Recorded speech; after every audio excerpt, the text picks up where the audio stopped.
contrario, yo sí no lo voy a discriminar a usted y le voy a ofrecer café. Muchas gracias, muchas gracias. Y a usted, pues no sé si discriminarlo o no, porque ya ha tomado mucho café. No, pues ya me tiene discriminado desde chiquito. A menor edad. Gracias. Menor edad. Mentiras, ¿quiere cafecito, Manuel? Sí. Pues, bueno, Día Mundial Internacional pues, de la Eliminación de la Discriminación Racial. Y es una buena manera, porque estos días son para reflexionar. Secretario, ¿qué estamos haciendo en Bogotá? Bueno, muchísimas gracias. Muy buenos días. Realmente este es un día muy especial porque nos invita a pensar y a reflexionar sobre la discriminación, todo tipo de discriminación, como bien usted lo decía. Bogotá y por lo general la mayoría de las sociedades aún son demasiado discriminatorias y discriminamos a veces inconscientemente. Hemos naturalizado unos patrones de comportamiento en contra de una serie de personas que históricamente han sido vulnerables y tenemos un reto como instituciones, pero también como sociedad. Y eso es lo que nos invita hoy a pensar el Día Internacional contra la Discriminación de las Naciones Unidas, 21 de marzo, se proclamó en el 1966, y yo creo que es fundamental también entender cuál es la oportunidad que tenemos cuando no somos una sociedad racista, por ejemplo, o que discrimina. Todo lo contrario, cuando reconocemos esa diversidad, esas diferencias y las aprovechamos. Pero sin duda estamos haciendo un esfuerzo enorme. Por primera vez esta alcaldía pone en la agenda distrital la discriminación. Y además con hechos concretos, porque pasamos de la ideología, del discurso, de las buenas intenciones a materializar acciones. Entonces, usted bien decía, hay un tema fundamental y es el racismo. Vamos a comenzar por ahí. Bogotá es una ciudad racista.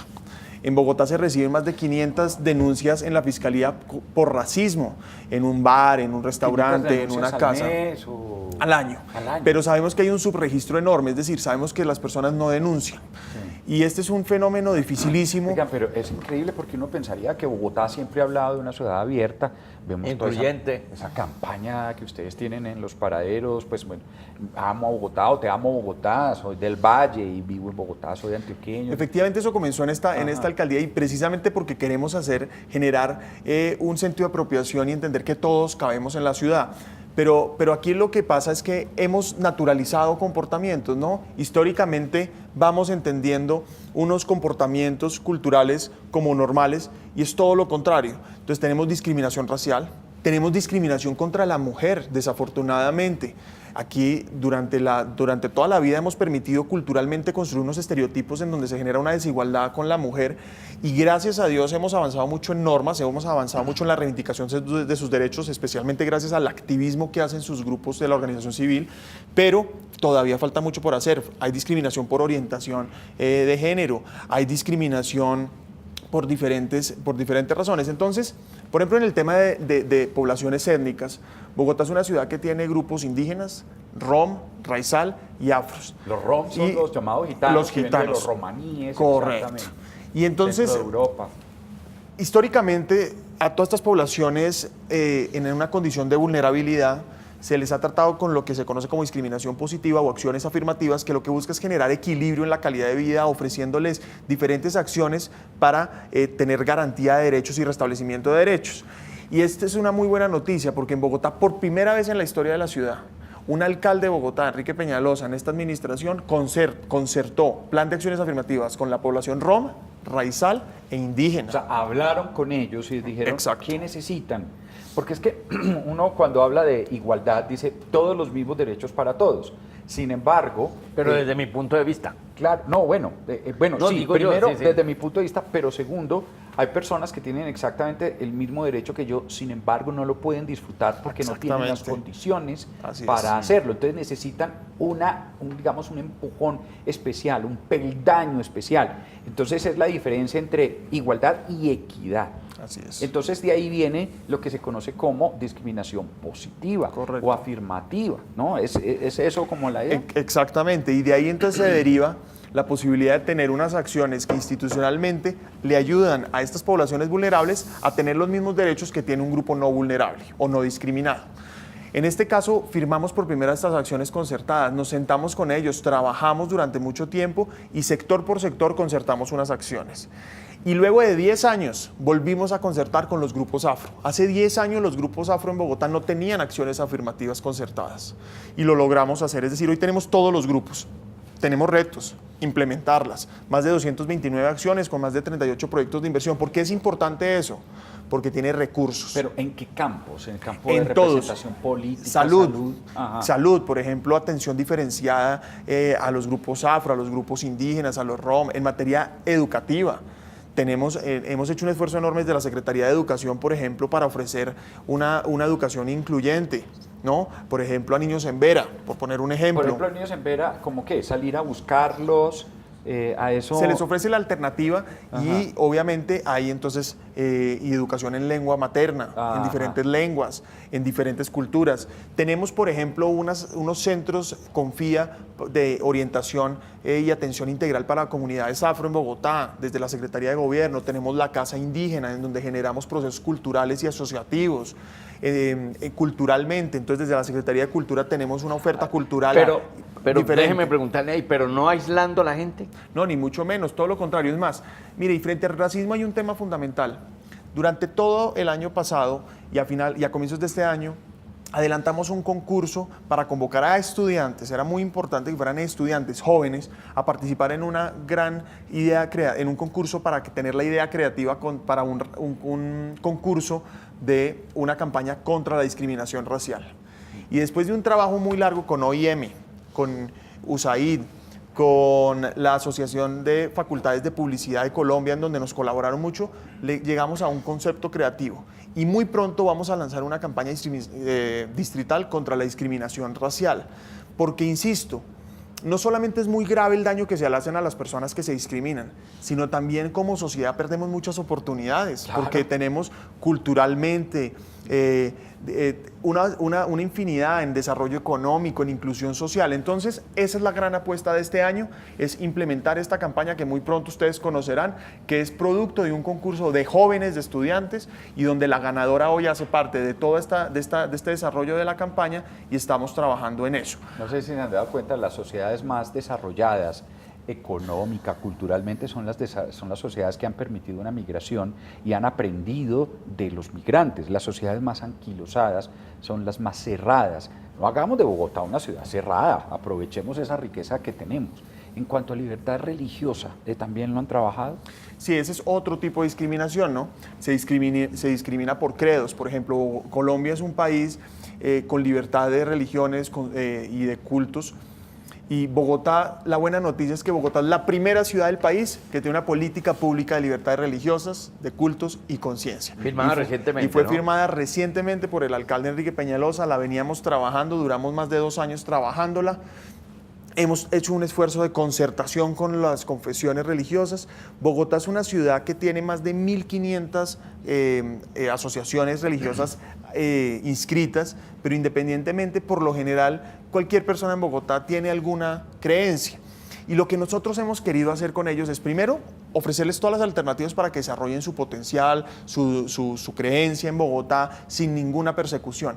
Pero lo más importante es que los hemos querido volver aliados del distrito. ¿En qué materia? En un tema que a todos nos encontramos en un punto común, y básicamente es la construcción de valores, pero especialmente el servicio a la comunidad. Por lo general, todas las creencias tienen algún servicio, alguna vocación de servicio hacia la comunidad, y llegan a donde no llega la institucionalidad. Trabajan con jóvenes en prevención de consumo, trabajan con niños. Hicimos un convenio con World Vision y con todas estas confesiones con el propósito precisamente de proteger a la niñez.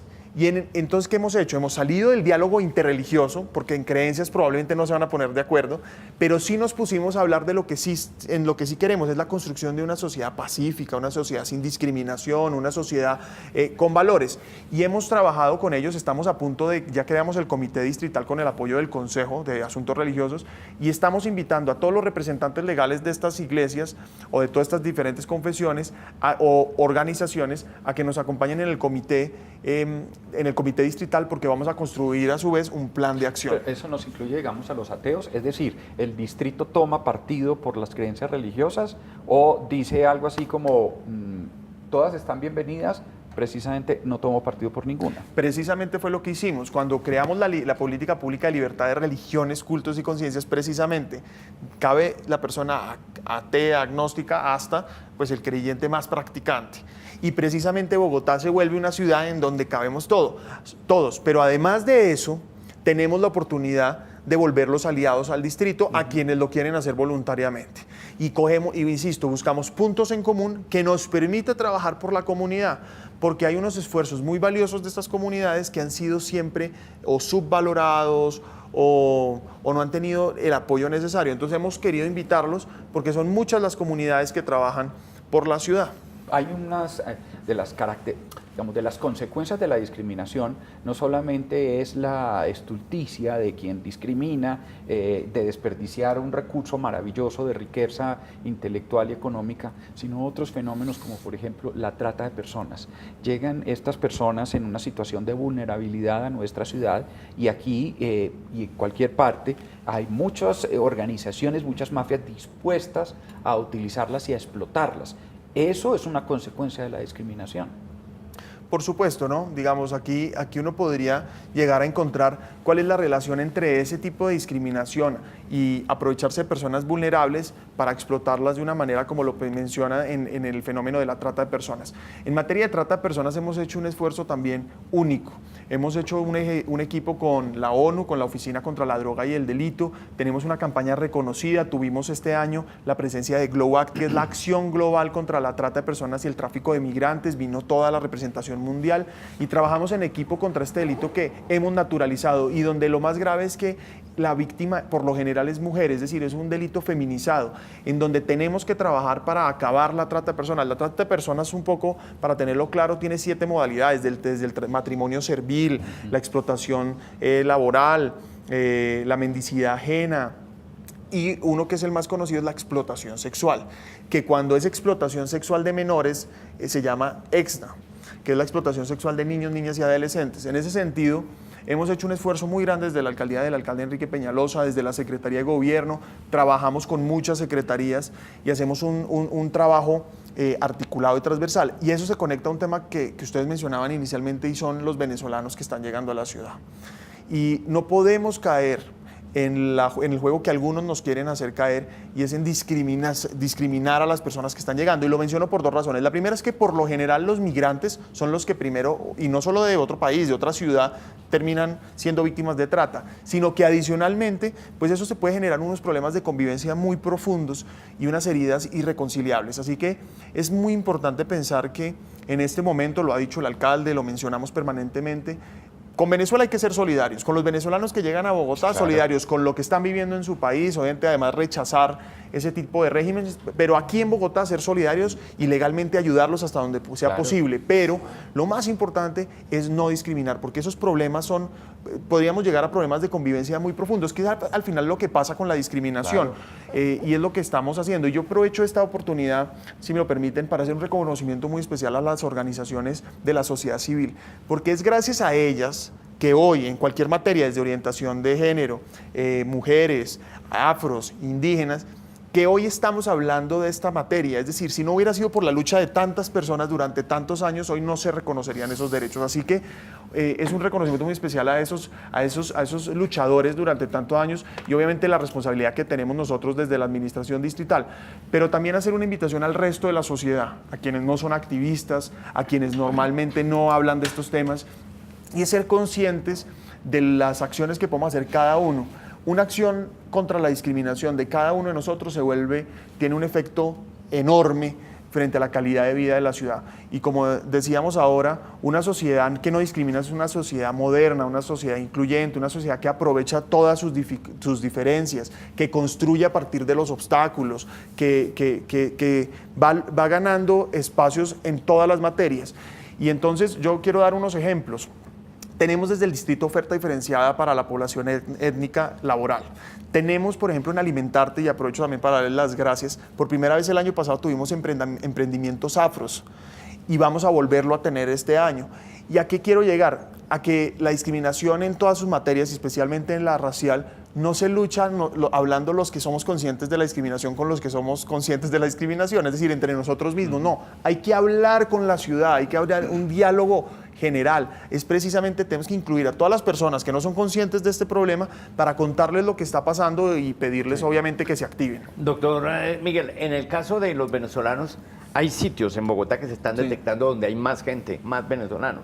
¿Se tiene un cálculo de cuántos hay en este momento o todavía no? Pues hay diferentes cifras. Estas son las cifras que dependen del Gobierno Nacional, de la Autoridad de Migración, pero por supuesto tenemos estimaciones de alrededor de 40.000 venezolanos con permiso especial de permanencia y probablemente podamos tener otros 40.000 venezolanos sin este permiso. El permiso, para que lo tengamos claro, es el permiso que se otorgó, esto que se conoce como permiso especial de permanencia, es un permiso que se le dio a todos los venezolanos que llegaron antes del 29 o 28 de julio del año pasado a Colombia. Todos ellos tienen un permiso especial de permanencia. ¿Qué implica? Que tienen los mismos derechos que cualquier colombiano. De ahí en adelante, desafortunadamente no se ha regularizado su estado migratorio. Esa es una responsabilidad del gobierno nacional y obviamente tiene unas dificultades. El gobierno distrital puede ofrecerles algunos servicios, pero está limitado legalmente. Pero aquí la oportunidad es a pensarnos como una sociedad solidaria. Claro, porque lo que usted está diciendo, tienen los mismos derechos que los colombianos, pero además, si llegan con estatuto de refugiados, el Estado adquiere unas obligaciones especiales y eso significa un gasto económico importante de parte del Estado. Hay que atender su salud, hay que garantizarles educación, ¿no? Hay que garantizarles seguridad. Y todo eso vale, hay un dinero especial pensado desde el distrito para atender lo que al distrito le corresponde.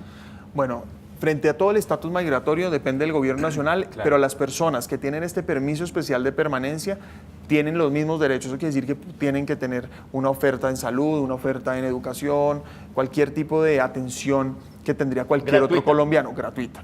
Y todo aquel que tiene permiso especial de permanencia es como una cédula colombiana, por poner un ejemplo. Tiene los derechos de cualquier colombiano. Y por supuesto que tenemos los recursos. Hemos hecho oferta, votar, ¿no? Hemos hecho, perdón. Exceptuando votar, creo que. Claro, no podrían votar, pero tienen la oportunidad de tener acceso a urgencias, acceso a una cita médica, tienen cupos en los colegios, ha trabajado la Secretaría de Educación en esta materia, haciendo una oferta escolar.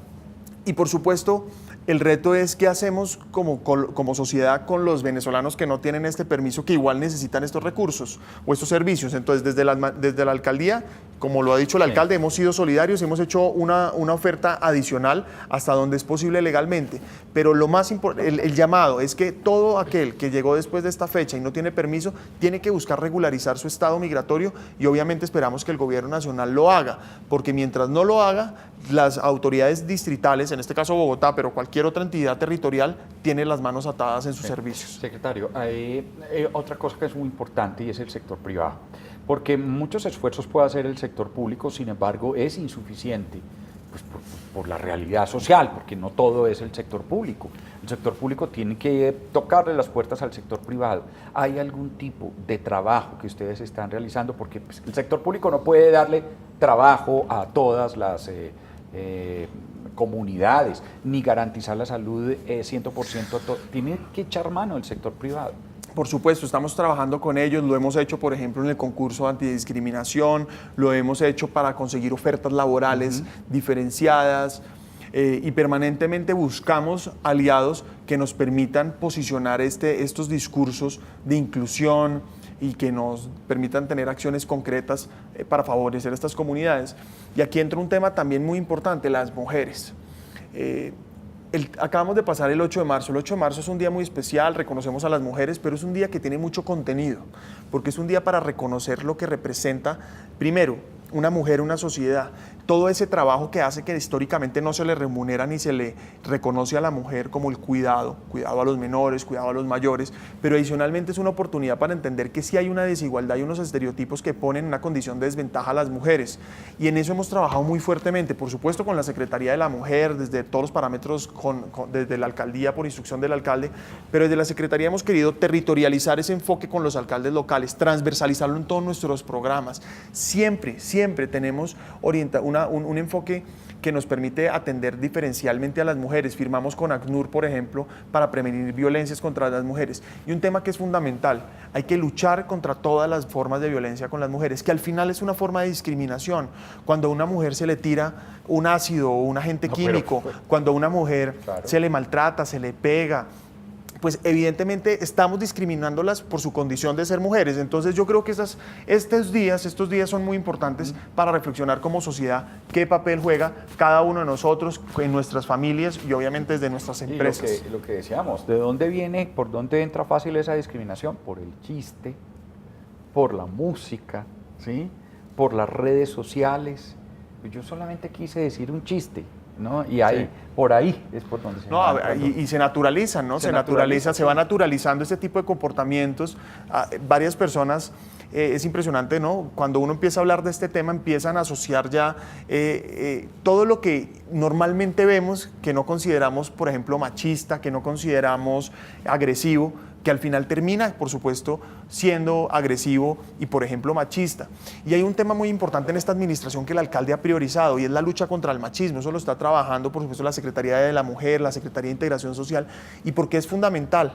Porque las actitudes machistas, evidentemente, casi que promueven la agresión contra la mujer.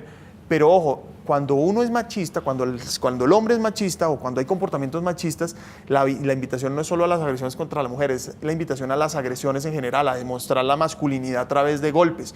Y eso lo que hace es incriminar el número de riñas, cuando se toman unos tragos, etc. Entonces estamos trabajando muy fuerte en lo que se conoce como nuevas masculinidades. Nuevas masculinidades no es nada más que reconocer actitudes machistas o actitudes en contra de las mujeres y luchar contra ellas, es que no más. Mire un elemento cuando están en el colegio y una persona, los profesores o desde la institución le miden el ruedo de la falda a las niñas, diga usted, y lo culpabilizan tener el ruedo de la falda más abajo o más arriba, mejor, de determinado punto.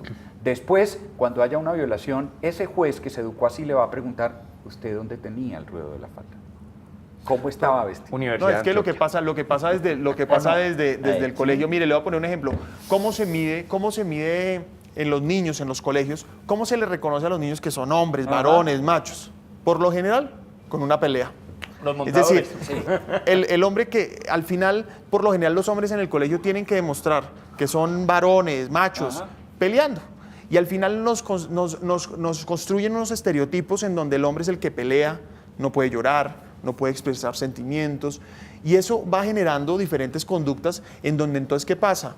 El hombre que dice, usted vio a mi esposa o a mi señora en un bar, entonces le doy un golpe, o usted me quitó tal cosa y le doy un golpe, y empezamos a relacionarnos de una manera violenta y machista.